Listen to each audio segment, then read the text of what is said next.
a próxima palestra.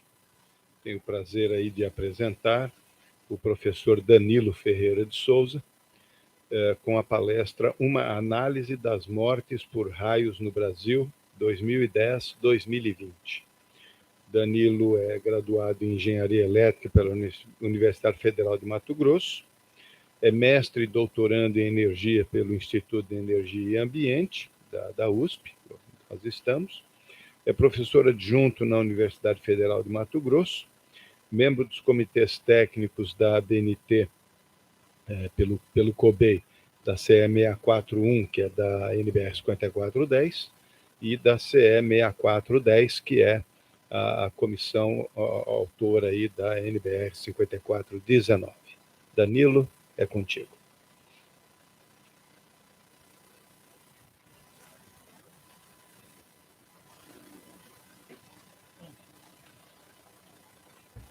Subir um pouquinho aqui o microfone. Bom dia a todos e todas. Primeiramente, agradecer a oportunidade, o convite do professor Hélio Sueta. Mais uma vez, ano passado também estávamos aqui. E estar nessa casa, para mim, é motivo de muita alegria, porque aqui que eu fiz desde o curso técnico em Mato Grosso e o curso superior, aqui ainda chamava Instituto de Eletrotécnica e Energia. Acho que e desde a dedicação à área, eu sempre tinha interesse de vir para cá. Quando eu vim para cá, mudou de nome, não tem mais eletrotécnica. Mas os trabalhos continuaram e eu sou muito feliz de ter feito mestrado aqui, estar fazendo doutorado agora, além de uma grande rede de amigos que nós desenvolvemos aqui. Então, muito obrigado pelo convite. E esse trabalho, eu acho que ele tem bastante a ver com o evento, e é um trabalho que nós construímos também para o ICLP, que é o Congresso Internacional de Descargas, que vai ocorrer esse ano em Cape Town, na África do Sul. E é basicamente um spoiler, tem algumas coisas a mais no trabalho, e os resultados do Congresso estão saindo agora. Então, antes de eu vir para cá, hoje pela manhã, recebi o aceite final do trabalho, então fico mais tranquilo até para apresentar aqui. Então, ele foi elaborado basicamente por 5 pessoas, então a 10 mãos aí. Eu e o Walter trabalhamos na confecção do texto e das imagens que vocês vão ver. O Walter foi o grande responsável por fazer o tratamento dos dados. Nós vamos trabalhar aqui com os dados DataSUS e eu vou apresentar detalhadamente o método que nós utilizamos para discutir. O método está bem definido. O professor Hélio Sueta, o Edson Martinho, o professor Ed Tatizal, também professor da casa, que trabalharam na revisão crítica, nas melhorias do trabalho, fizeram com que agora ele fosse aceito. Então, nossos objetivos aqui, separamos um range de tempo para poder discutir a origem dessas mortes, como elas ocorreram, onde elas ocorreram, sexo, idade, etc., para que nós possamos ter um diagnóstico para modelagem de política pública e para tomar decisão. Então, isso aqui já foi dito várias vezes aqui, eu vou acelerar um pouquinho para a gente poder discutir outros itens, né? Então, o Brasil é o país que mais tem descargas do mundo, isso foi falado várias vezes, porque ele é muito extenso e está numa área tropical, apesar de ter regiões que têm mais descargas do que o Brasil.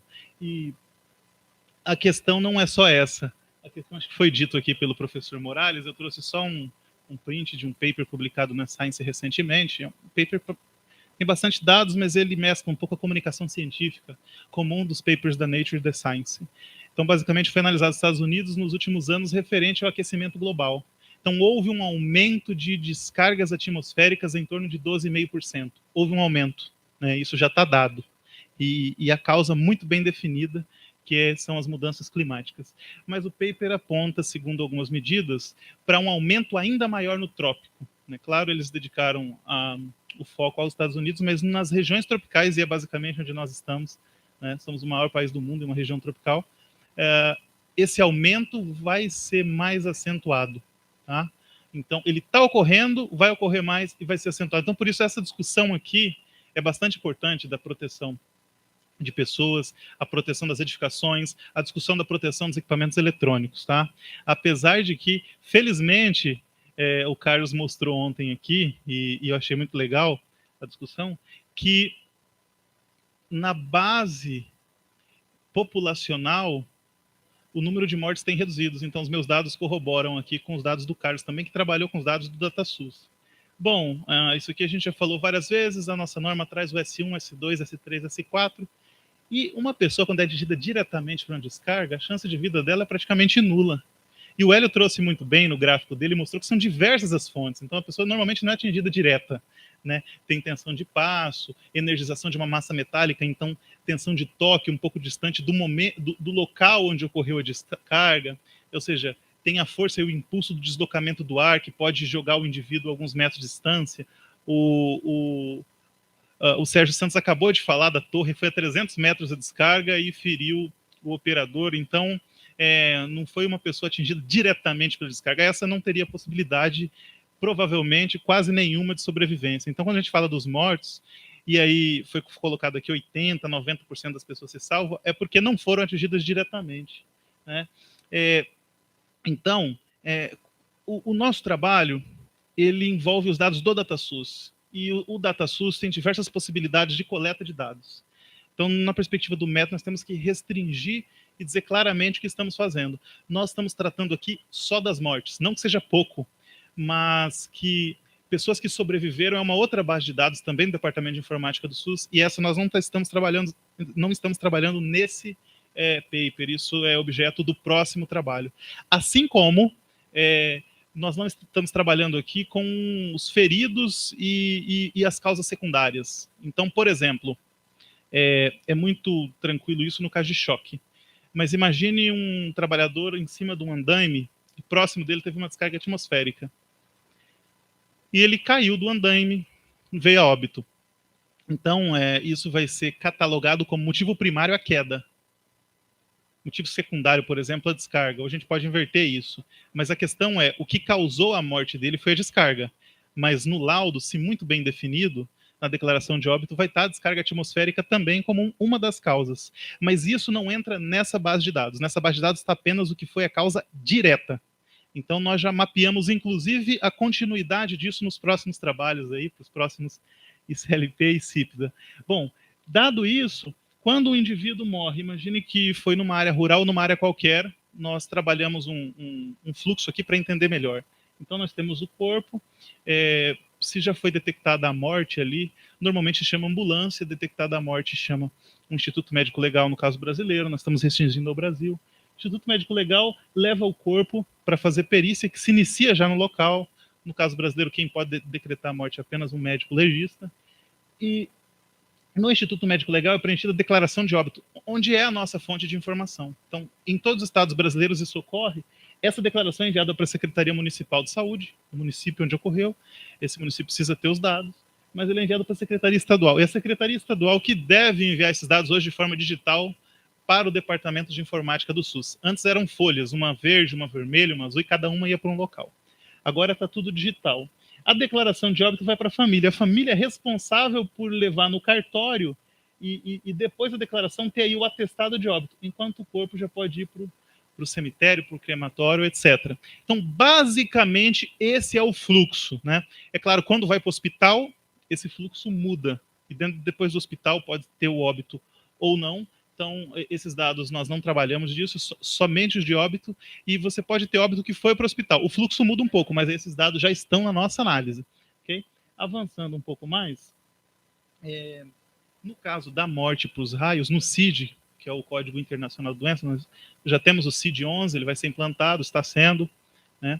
Mas nós estamos trabalhando com o CID-10, que é onde está consolidado o banco de dados.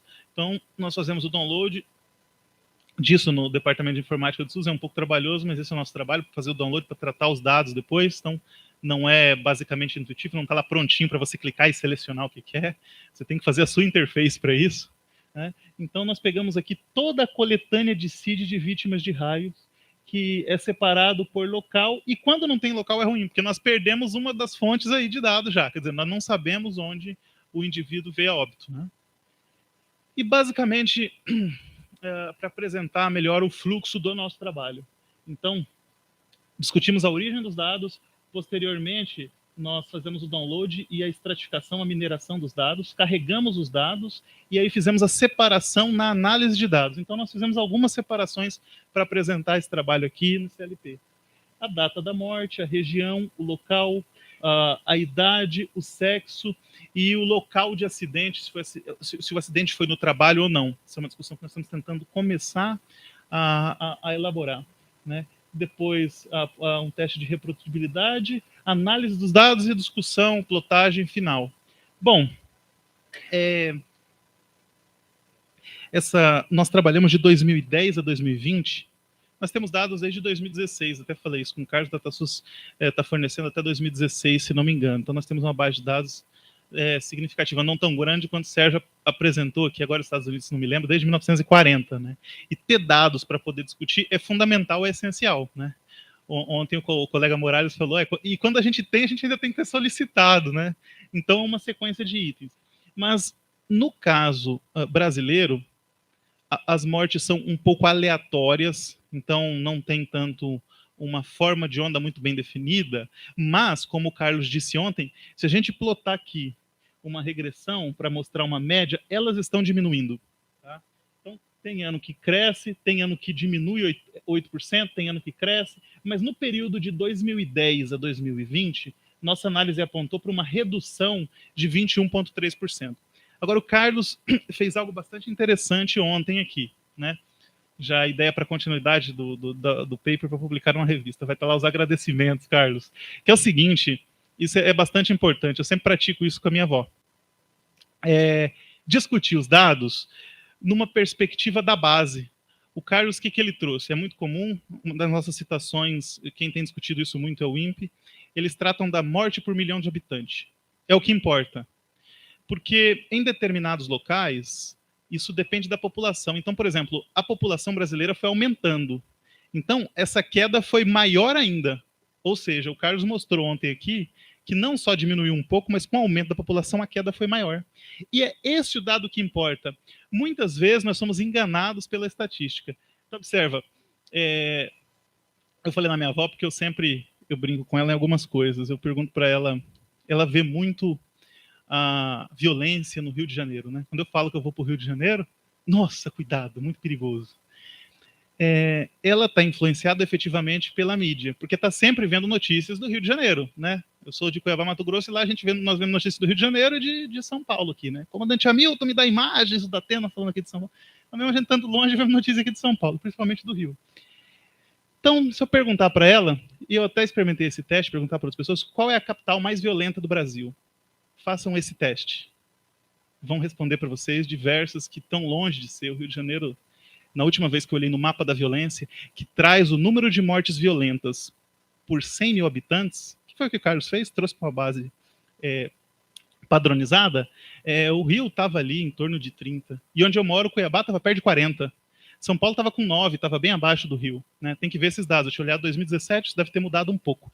Mas a essência que eu quero dizer é que não adianta apenas discutir os números, tem que trazer para uma base para a gente poder normalizar isso. Como, por exemplo, os dados de choque elétrico, mortes por choque elétrico. Eu acompanho porque tem discutido isso lá na Bracopel, e nós temos observado, por exemplo, no caso do estado que eu moro, Mato Grosso, tem aumentado. Mato Grosso passou do quarto para o terceiro, do quinto para o quarto para o terceiro, nesse infeliz ranking de morte por choque elétrico. Então é muito importante trazer isso para a base. O Sérgio fez isso também aqui.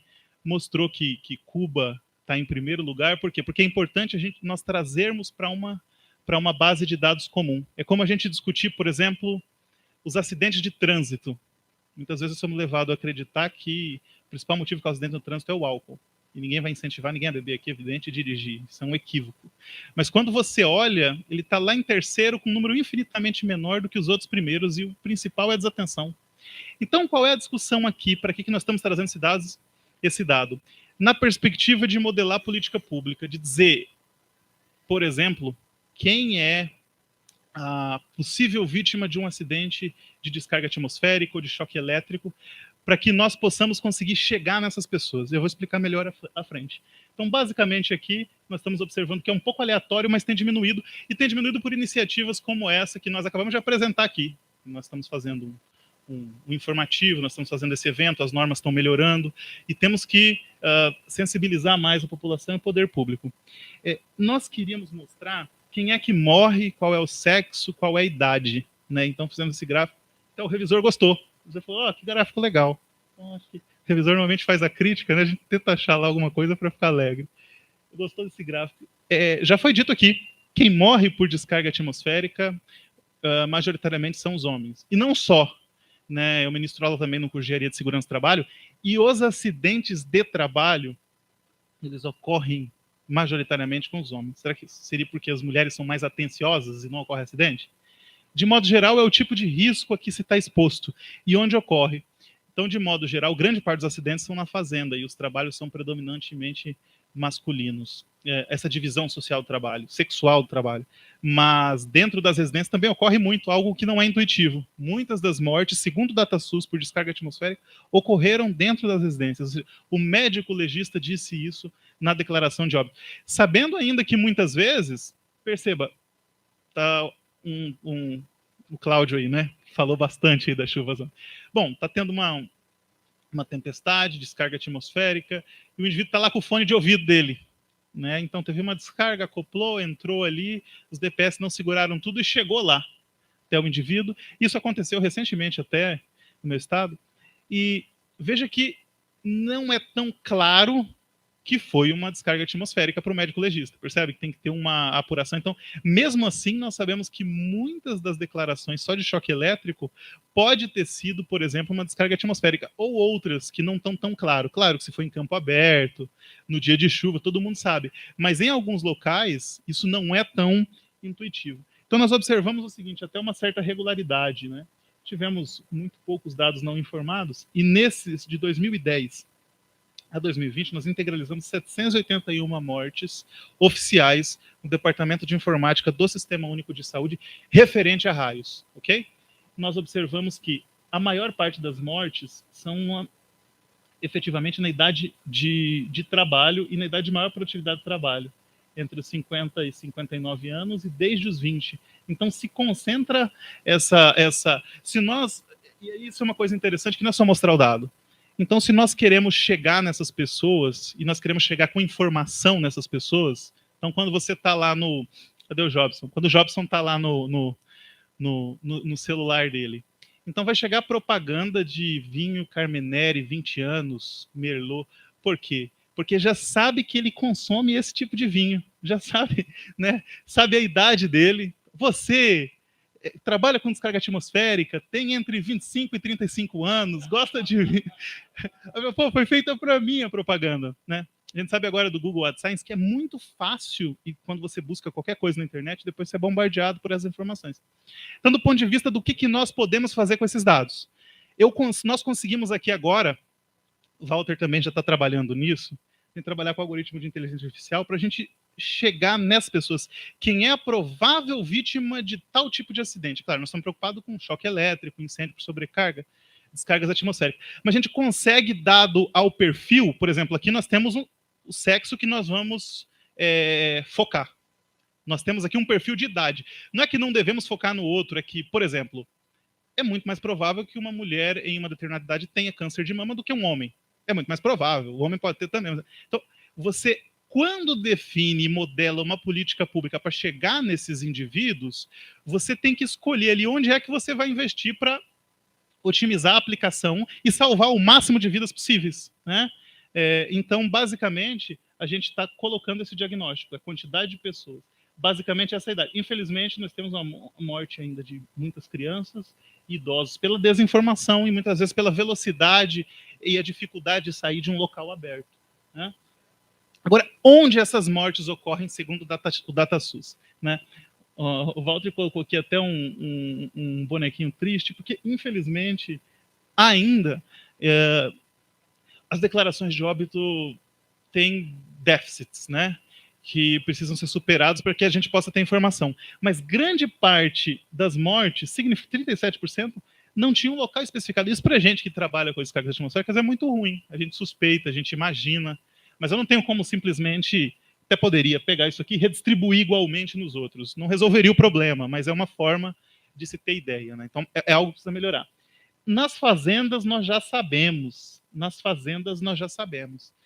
que, porque é uma área bastante aberta, se o indivíduo estiver em campo aberto ou decampado, o colega lá de mim falou decampado outro dia, aí teve que traduzir para mim. Então, uma área bem decampada, ele é o captor natural ali, né?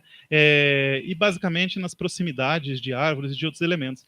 Mas o que a gente não é intuitivo é que dentro das residências ocorrem tanto acidente. Olha, nós tivemos 21%, fora um percentual dos 37% que são dentro das residências, seja casa, seja apartamento, né?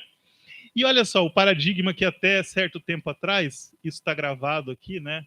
Os meus alunos veem, eu já acostumei, já disse algumas vezes que o DPS ajuda nesse tipo de proteção, né? Mas ontem aqui, o Panicali, acho que outras pessoas também já falaram isso aqui, não é bem assim, né? Vamos ter que repensar essa discussão, né? E para o equipamento classe 1, até para os outros já está bem claro. Não fique próximo, principalmente os que têm massa metálica. Mas 21% dentro das residências. Isso não é intuitivo. Dentro das residências deveria ser. Mas isso é um dado. Está dado, a gente tem que discutir por quê. Né? Por que ocorre dentro das residências? Quer dizer, pode ser algum equívoco no preenchimento da declaração de óbito. Eu não acredito que seja. Eu acredito o contrário. Tenha mais mortes que foram por descarga atmosférica e não foi registrado pelo médico legista. E aqui, nas ruas e avenidas e em outras áreas, aí um percentual bem menor. Né? Agora, uma discussão que nós não colocamos no paper, mas já 10 minutos? Faltam 10? Então já foi 20. Eu vou ter que apresentar esse trabalho em 15? Quer dizer, tem que correr lá. Mas ela vai ser em inglês, eu vou ter que ser mais rápido, vou levar aqui uma colinha. Uma discussão, não para a gente começar aqui, porque senão vai polemizar bastante, mas teve pessoas que morreram nos locais de trabalho, teve pessoas que não morreram nos locais de trabalho, e uma maior parte, o médico legista não colocou se foi um local de trabalho ou não. Senhores, uma pergunta para reflexão. Uma morte por descarga atmosférica, se o indivíduo está trabalhando, é um acidente do trabalho? Eu tenho uma amiga que é juíza, eu perguntei para ela, eu disse a ela, ele está em trabalho. Falei, e se for numa cidade grande, tiver um tornado, uma enchente, um outro desastre da natureza, até o Sérgio falou aqui, né? Morreu um grande percentual na cidade, por exemplo. É acidente do trabalho? Uma catástrofe da natureza, temos que ver. Se descarga atmosférica é um fenômeno da natureza, é um acidente de trabalho ou não? É uma discussão para outros fóruns e para outras possibilidades, e quando eu e o Walter estávamos levantando esses dados, surgiu essa discussão. E aí, poderia ser, não é o nosso campo, mas diversos acidentes com os indivíduos foram em local de trabalho, em ato de trabalho. Né? E aí, nós pegamos esses dados todos, e uma coisa interessante para ver é que mês que eles ocorreram. Né? E tem coisas que são óbvias, que a gente sabe. A gente sabe que no Brasil, aí o Milton foi bastante feliz aqui, né? Não é as chuvas tropicais, as nuvens carregadas das cúmulos nimbus, a única fonte de descargas atmosféricas. Podem ser tempestade de areia. Cadê o Milton? Tá ali. Tempestade de areia, pode ser vulcão, pode ser N outros fatores. Aqui no Brasil é evidente que são as chuvas. O INPE costuma trabalhar com chuvas de verão, as de final de ano. Mas aqui, se nós dividirmos todas as mortes e botarmos de 2010 a 2020, botarmos os meses em que elas ocorreram, nós vamos ter uma curva com uma forma de onda muito semelhante à curva do índice pluviométrico médio, que dá mais ou menos 1.500 milímetros por ano, divididos nos meses. Então nós sabemos que no Brasil, normalmente, o tempo das águas é no final do ano e no começo do ano, ali as chuvas de verão. Então, olha só, eu estou cobrando aqui, se nós formos trabalhar lá para informar as pessoas, nós já temos uma época do ano que nós vamos gastar muito menos para informar, porque a probabilidade é menor, e nós temos então nós vamos conseguindo ali estabelecer um algoritmo que, de certa forma, demonstra onde, quando e para quem nós vamos investir em prevenir as descargas atmosféricas, que nós vamos ser mais, digamos assim, o nosso rendimento na tentativa de chegar a essa informação vai ser maior. Ou seja, gastando menos recursos, nós vamos conseguir salvar mais vidas. Seria mais ou menos por aí a ideia. Então nós observamos que no meio do ano, no tempo da seca, ocorre muito menos mortes do que no tempo das cheias. Mas, no tempo das águas, será que isso é em todo o território nacional? Quando nós dividimos isso por região, dá para dividir por estado, dá para dividir por município, fazer um mapa com o município, colorir, mas a ideia, eu queria falar por região. Nós observamos que a região norte é meio constante. Claro que você tem um pouco a mais aqui, mas justamente quando as outras estão caindo, e quando as outras praticamente zeram, a região norte ainda não acontece as mortes por descargas atmosféricas. né? E nos dados dá para separar também por etnia, cor de pele, tem essa opção nos dados DataSUS. Nós observamos que na região norte tem morrido muitos indígenas por descargas atmosféricas também, né? No declaração de óbito médico legista, isso é possível ser colocado.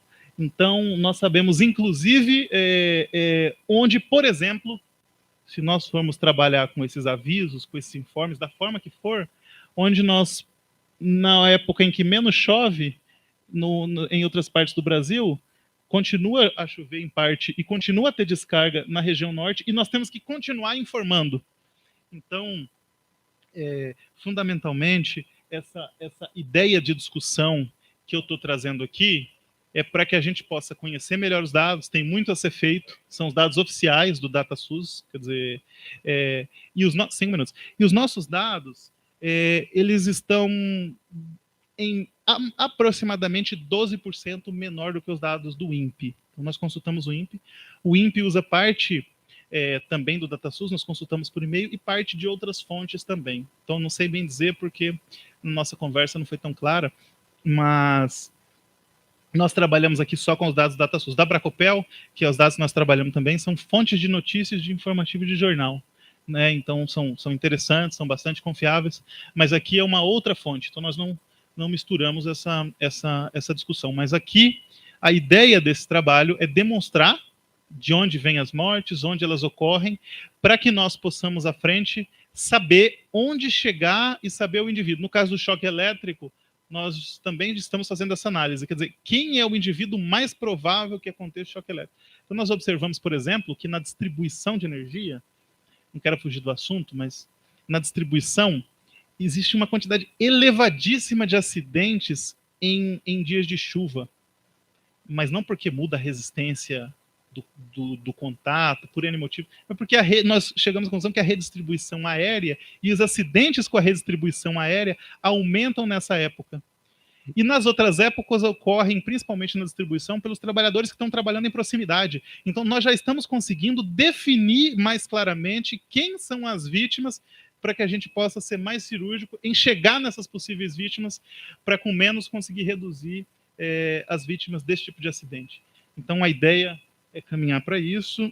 Aqui são as referências, colocamos as referências aqui. Eu queria, mais uma vez, agradecer a oportunidade. Eu tive que trocar a apresentação na última hora ali, pedir desculpa ao Éger e ao Paulo Catani, que estão trabalhando brilhantemente aí para que o nosso evento seja um sucesso, e agradecer a todos que estão envolvidos aí no evento. Mais uma vez, obrigado, Hélio. Obrigado por essa oportunidade.